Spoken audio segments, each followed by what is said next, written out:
శ్రీమాత్రే నమః. అందరికీ నమస్కారం.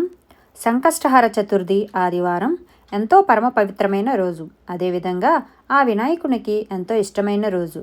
మరి ఇలాంటి రోజున స్వామివారి సంకష్టహర చతుర్థి వ్రత కథలను తెలుసుకొని ఆ స్వామివారి అనుగ్రహాన్ని పొందుదాం. పూర్వం ఒకనాడు మహర్షులు కుమారస్వామిని అర్చించి ఆయన ప్రసన్నుడయ్యాక ఇలా కోరారు: స్వామి, కలియుగంలో జనులు పాపకార్యాలు చేసి తత్ఫలితముగా రుణబాధలు, సంతానలేమి, గృహవసతి లేకపోవుట, దీర్ఘవ్యాధులు, విద్యాభ్యాసం సరిగా సాగకుండుట, వలసినంత ధనం లేకుండుట, శత్రుపీడ, పన్నులలో ఆటంకాలు, అభివృద్ధి లేకపోవుట, పాడి పంటలు సరిగా పండకపోవుట, వివాహం కాకపోవుట, దంపతుల మధ్య సయోధ్య లేకపోవుట, చేయని తప్పుకు రాజదండన అనుభవించుట మొదలైన ఎన్నో కష్టాలు అనుభవిస్తారు. ఆ మానసిక క్షోభ తీరి కష్టములు తీర్చు వ్రతరాజం ఏదైనా సెలవీయండి అని స్కందుణ్ణి అడిగారు. అప్పుడు కుమారస్వామి ప్రసన్నుడై, వ్రతాలలోకెల్లా అత్యంత శక్తివంతమైన సంకష్టహర చతుర్థి వ్రతాన్ని మీకు ఉపదేశిస్తాను. ఒకానొక కల్పంలో హిమవంతుని కుమార్తె అయిన పార్వతి శివుని పతిగా కోరి భక్తితో తపస్సు చేసి ఎంతకూ ఫలితమందక బాధపడుచు తన పూర్వపు అవతారాలలో తన యందు జన్మించిన హేరంబ గణపతిని స్మరించినప్పుడు ఆ గణపతి ప్రసన్నుడై తల్లికి ఉపదేశించిన వ్రతం ఇది. ఆ వ్రతాన్ని ఆచరించి ఉమాదేవి పరమేశ్వరుని పతిగా పొందినది. ఇప్పుడు ఆ వ్రత విధానం చెబుతాను, వినండి. ఈ వ్రతాన్ని ఏ మాసంలోనైనా బహుళ చతుర్థి నాడు ప్రారంభించాలి. వాటిలోనూ మంగళవారంతో కూడిన కృష్ణ చతుర్థి మరింత ముఖ్యం. దానినే అంగారక చతుర్థి లేదా భౌమ చతుర్థి అని పిలుస్తారు.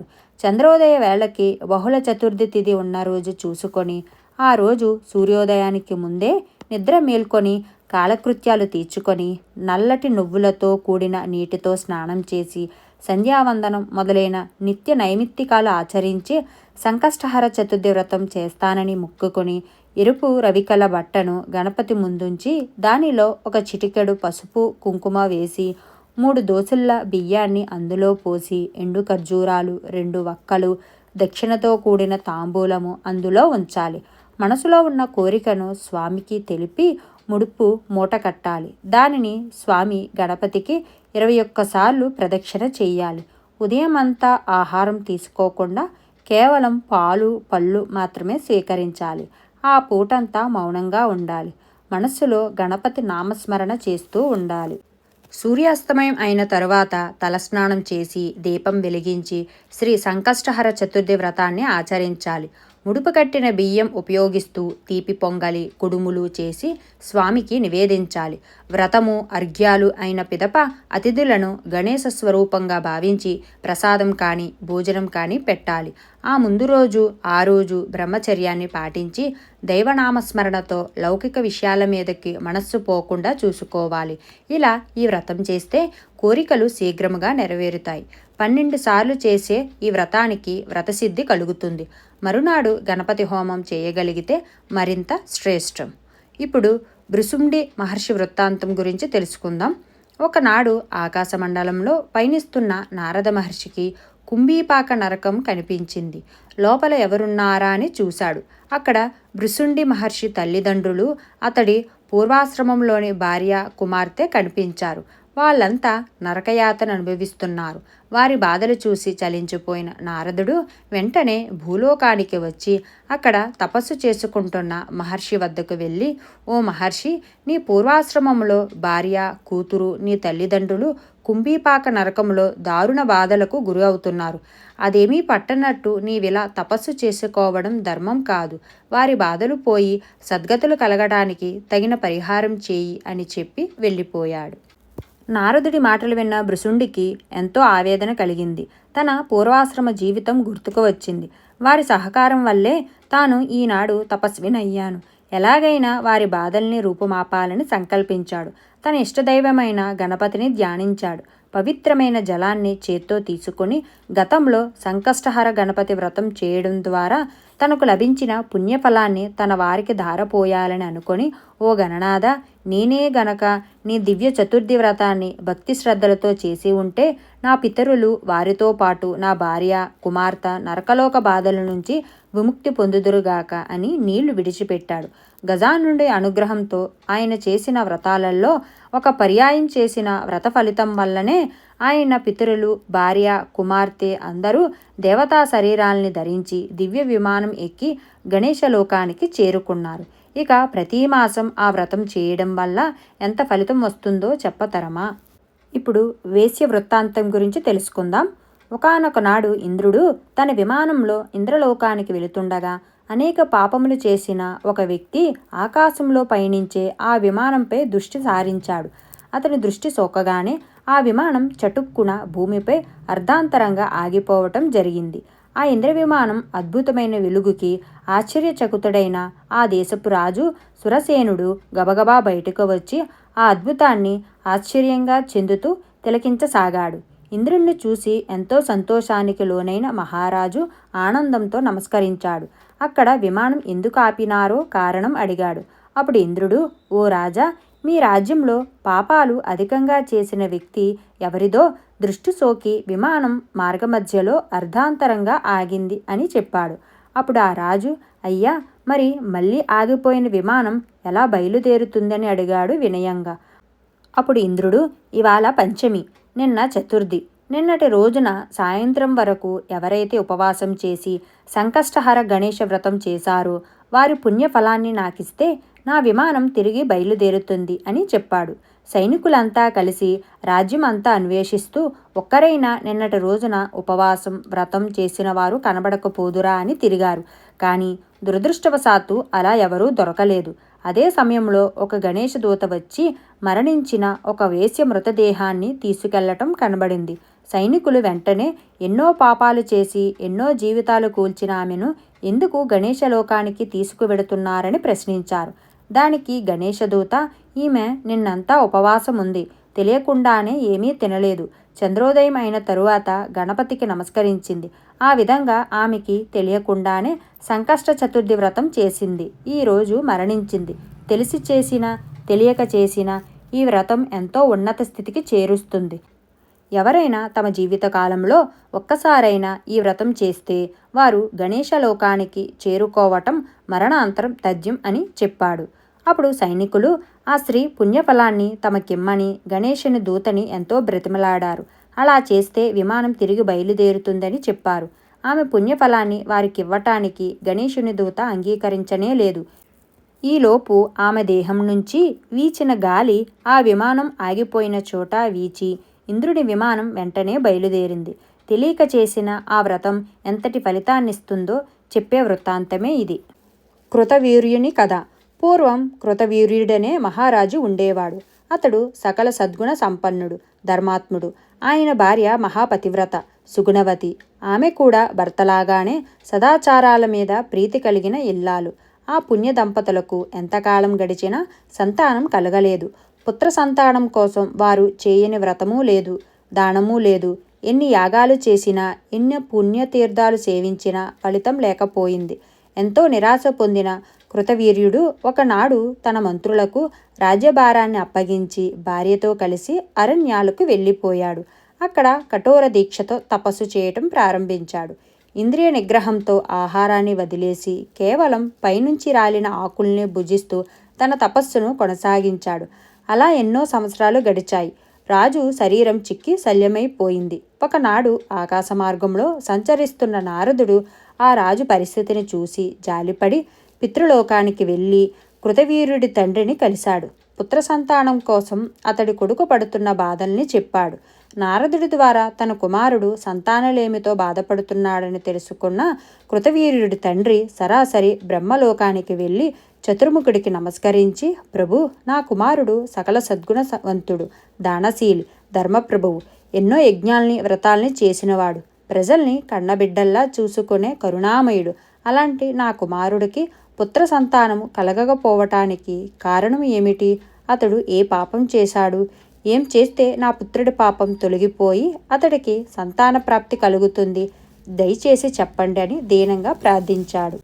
అప్పుడు బ్రహ్మదేవుడు కృతవీర్యుడి తండ్రితో ఇలా చెప్పాడు.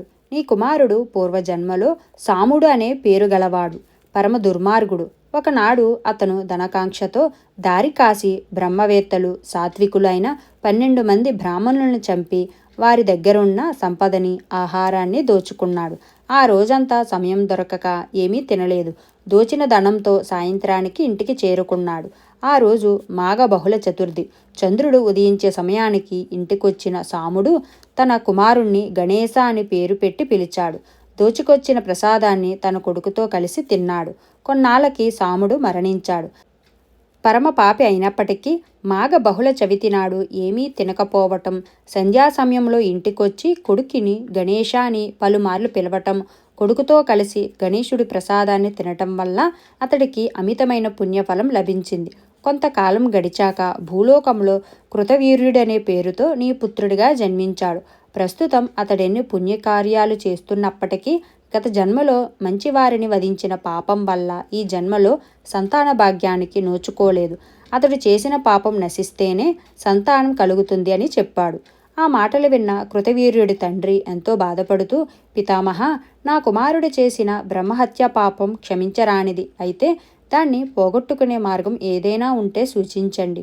అది ఎంత కష్టమైనదైనా సరే అని ప్రాధేయపడ్డాడు.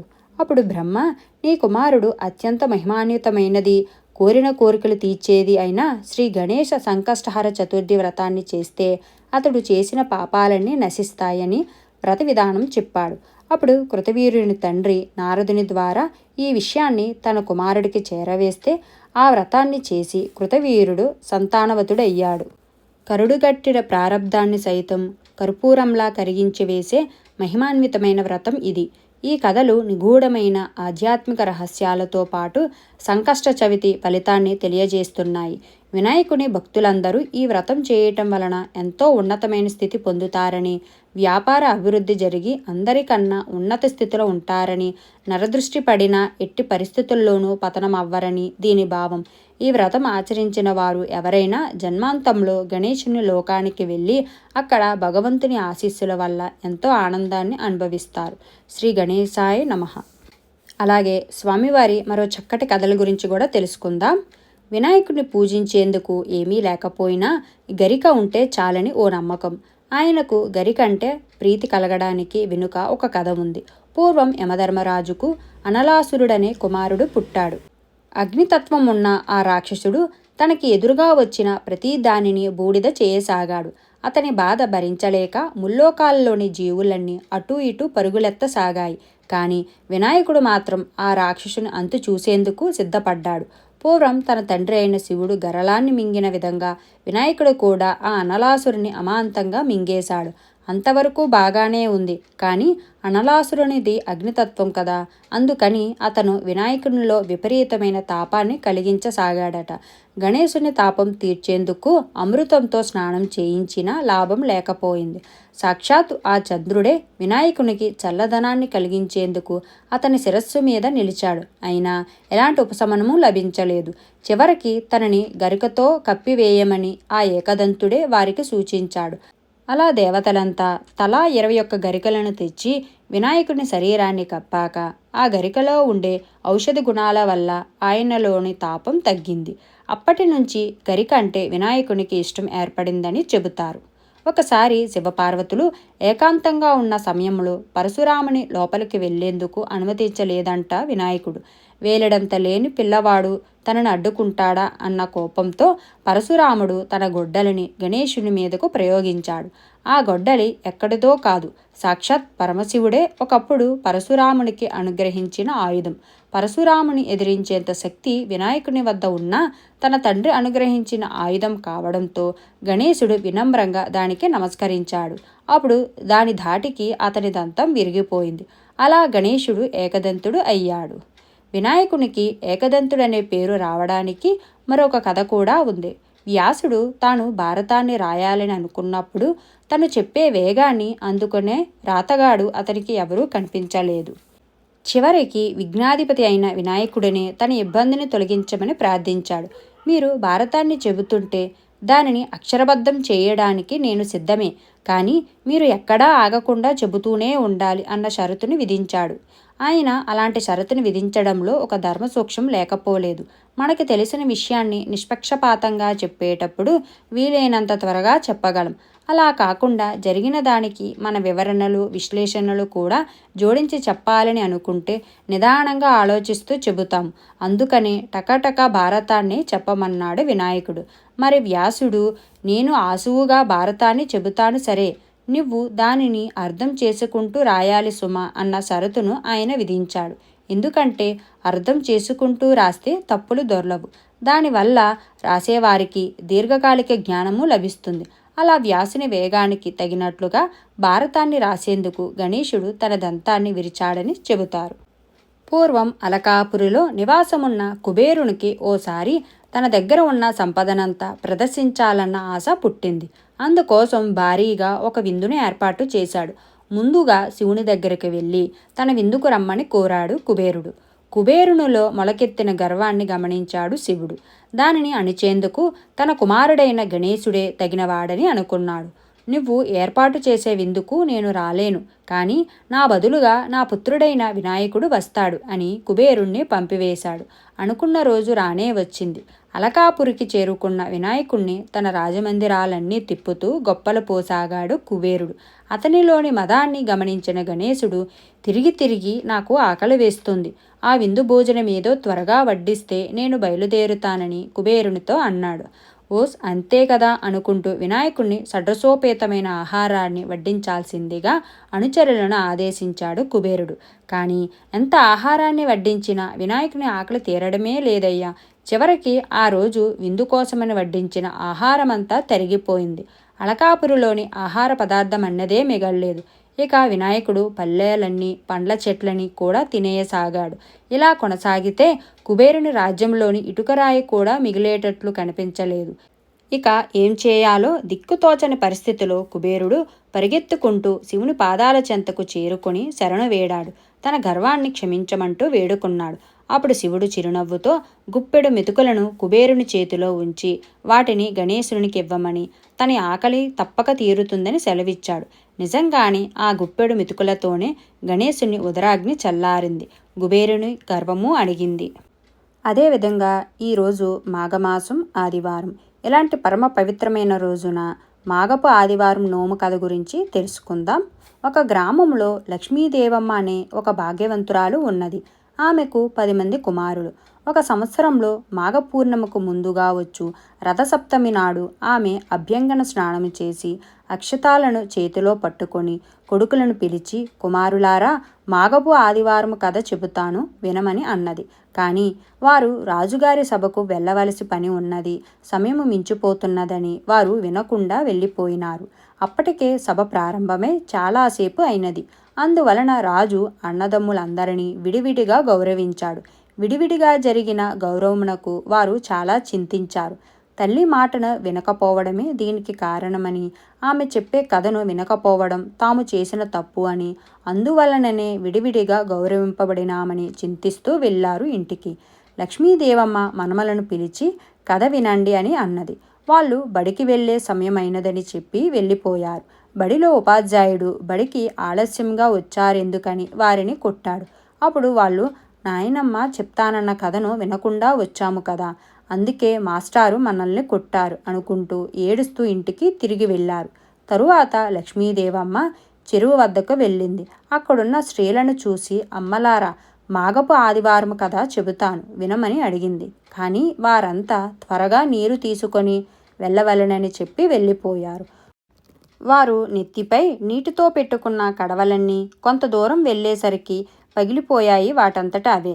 అప్పుడు, అయ్యో, మాఘపు ఆదివారం కథ వినకుండా నీళ్లు తెచ్చుకోవడం వలన ఈ నష్టము వచ్చినదని విచారిస్తూ ఇళ్లకు వెళ్ళారు ఆ స్త్రీలంతా.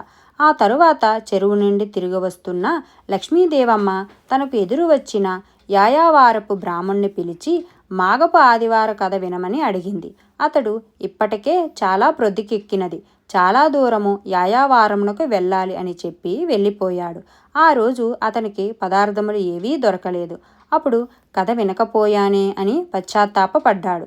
తరువాత లక్ష్మీదేవమ్మ కమ్మరిని, కుమ్మరిని, మేదరిని కూడా కథ వినమని అడిగింది. వారంతా కూడా చాలా పని ఉన్నదని కథ వినమని అన్నారు. కథ వినకపోయినందువలన ఆ రోజు వారికి వ్యాపారమంతా నష్టమే వచ్చింది. కారణము కథ వినకపోవడమే అని అనుకున్నారు వారంతా. లక్ష్మీదేవమ్మ ఊరి చివరికి వెళ్ళి ఉప్పరి సోదెమ్మను కలిసి కథ విను అని అడిగింది. ఆ మాట విన్న సోదెమ్మ, నిన్న శనివారం కదా, ఒక్క పూటనే భోజనం చేశాను. ఈరోజు ఆదివారం కదా, మానెడు పాలలో చేరెడు బియ్యము పోసి పాయసం వండి పెడితే కథ వింటాను అన్నది.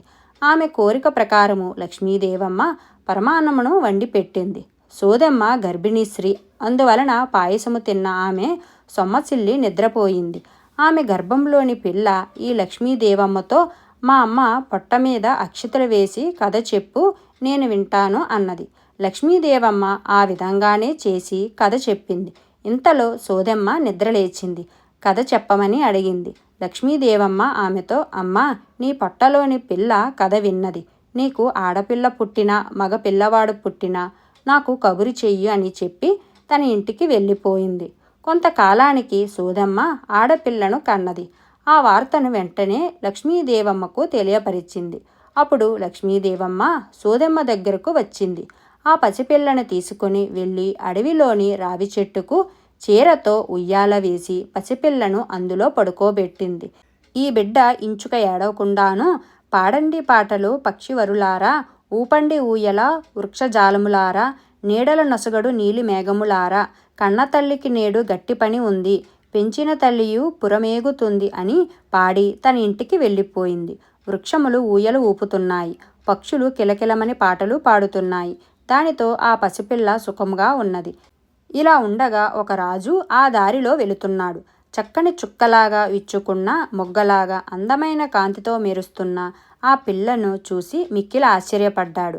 ఆమెను బండిలో ఎక్కించుకొని తన ఊరికి వెళుతున్నాడు. ఆ పిల్ల వెళ్తున్న దారిలో ఉన్న చేలు కంకికి కుంచెడు ధాన్యమే ఉన్నది. పాడుబడిన పల్లెటూర్లు పట్టణాలైనాయి. అది చూసిన రాజు అతని పరివారము మిక్కిలి ఆశ్చర్యపడ్డారు. ఆమె యొక్క గొప్పతనాన్ని బాగా పొగిడారు. తరువాత రాజు ఆమెను తన మొదటి భార్య దగ్గరకు పంపించాడు. అంతకుముందు సంతానహీనురాలైన ఆమె ఆ కన్య రాక వలన గర్భవతి అయినది. ఆ కన్య రాకతో ఆ పట్టణము మరింత శోభాయమానంగా మారింది. అందుకని ప్రజలంతా ఆమెను రమాదేవి అని పిలవడం మొదలుపెట్టారు. కొంతకాలమైన తరువాత రాజు రమాదేవిని వివాహమాడాడు. అందుకని రాణికి రమాదేవిపై కోపము, అసూయ ఏర్పడినాయి. రమాదేవి చాలా అందగత్తె. రాజు ఆమెను అమితంగా ప్రేమిస్తున్నాడు. అది రాణికి మిక్కిలి భరించరానిదైనది. అందుకని నగలు లేకపోతే ఆమె అందం తగ్గుతుందని భావించింది రాణి. ఒకనాడు రాణి తన నగలను, రమాదేవి నగలను కూడా ఒక పెట్టెలో ఉంచి దాసీ చేత సముద్రంలో పడవేయించింది. ఆ పెట్టెను ఒక పెద్ద చేప మింగింది. ఆ చేప చాలా పెద్దదిగా ఉన్నది. దానిని పట్టుకున్న జాలరి వాళ్ళు రాజుకి కానుకగా పంపారు ఆ చేపని. రాజు ఆ చేపను పెద్ద భార్య ఇంటికి పంపి తాను ఆ రాత్రికి భోజనానికి ఆమె ఇంటికి వస్తానని ఆ చేపను వండించమని కబురు చేశాడు. అది విన్న రాణి ఆటపాటలో రమాదేవితోనూ భోజనము మాత్రము నాతోనా అని విసుగుకొని చేపను రమాదేవి ఇంటికే పంపించవేసింది. రమాదేవి దానిని దాసీ చేత కోయిస్తుండగా దాని పొట్టలోని పెట్టెలో నుండి గల్లున నగలు రాలినాయి. ఆ నగలన్నింటినీ చూసి తీసుకొని ఆమె చక్కగా అలంకరించుకొని రాజుకు కబురు పంపించింది. రాజు వచ్చి రమాదేవి అలంకారములను చూచి పరమానందపడ్డాడు. ఆ సంగతి పెద్ద భార్యతో చెప్పడానికి ఆమె అంతఃపురానికి వెళ్ళాడు. రమాదేవికి నగలు దొరికిన సంగతి అంతకు పూర్వమే తెలియటచే ఆమె రమాదేవిని చంపవలెనని పాయసములో విషము పెట్టి చంపించుటకు సిద్ధపడుచున్నది. అంతలో రాజు అక్కడకు వెళ్ళి అది విషము కలిసిన పాయసమని తెలియక దానిని త్రాగి మరణించెను. రాణి సహగమనము చేయుటకు సిద్ధపడుచు ఆ సంగతి రమాదేవికి కబురు పంపినది. రమాదేవి కూడా సహగమనము చేయుదని బయలుదేరుతుండగా ఒక వృద్ధ బ్రాహ్మణుడు ఆమె ఇంటికి వచ్చి, ఎక్కడకు వెళుచున్నావమ్మా అని ప్రశ్నించెను. భర్తతో సహగమనము చేయుటకు వెళ్ళుచున్నానని రమాదేవి బదులు చెప్పెను. అది విని అతడు, సౌభాగ్యవతీ భవ, అంత పని జరుగరాదు. నాకు కాళ్ళు కడుగుకొనుటకు నీళ్ళిచ్చి నీవు కూడా కాళ్ళు కడుగుకొనుమని అనెను. ఆమె అట్లా చేసెను. వెంటనే బ్రాహ్మణుడు, నాకు దాహమునిచ్చి నీవును దాహమును పుచ్చుకొనుము అన్నాడు. ఆమె అతడు చెప్పినట్లు చేసినది. అప్పుడు ఆమె, మొగిని శవము మొగసాలనున్నది, మగని కొరకు నేను మొత్తుకొనుచుంటిని, దాహము పుచ్చుకొనుమనుట ధర్మము కాదు అని అనెను. అది విని వృద్ధ బ్రాహ్మణుడు, సౌభాగ్యవతీ భవ, అంత గతి పట్టరాదు, నేను చెప్పినట్లు చేయము అని అనెను. ఆమె అట్లా చేసినది. అతడు తనకు తల అంటి నీరు పోసి గంధముని ఇమ్మని అడిగి ఆమెను కూడా తలంటు పోసుకొని పసుపు రాసుకోమని ఆజ్ఞాపించెను. అందులకు ఆమె భయపడి, స్వామి, మగడు పోయి ఏడ్చుచు కాళ్ళు కడుక్కొని కాళ్ళు దాచుకుంటుని, దాహం పుచ్చుకొని కడుపు దాచుకుంటుని, పసుపు రాసుకొని ముఖమును ఎట్లు దాచగలను అని ఆమె ప్రశ్నించినది. అందులకు ఆ బ్రాహ్మణుడు, సౌభాగ్యవతీ భవ, నీకెందుకమ్మా అంత భయము, నేను చెప్పినట్లు చేయము అనగా ఆ బ్రాహ్మణునికి బొట్టి పెట్టి తను కూడా బొట్టు పెట్టుకొని అతనికి భోజనము పెట్టి తాను కూడా భోజనము చేసి అతనికి తాంబూలము ఇచ్చి తాను కూడా తాంబూలమును సేవించినది. అంతా ఆ వృద్ధ బ్రాహ్మణుడు విష్ణుమూర్తిగా మారి, అమ్మాయి, నీ భక్తికి మెచ్చితిని.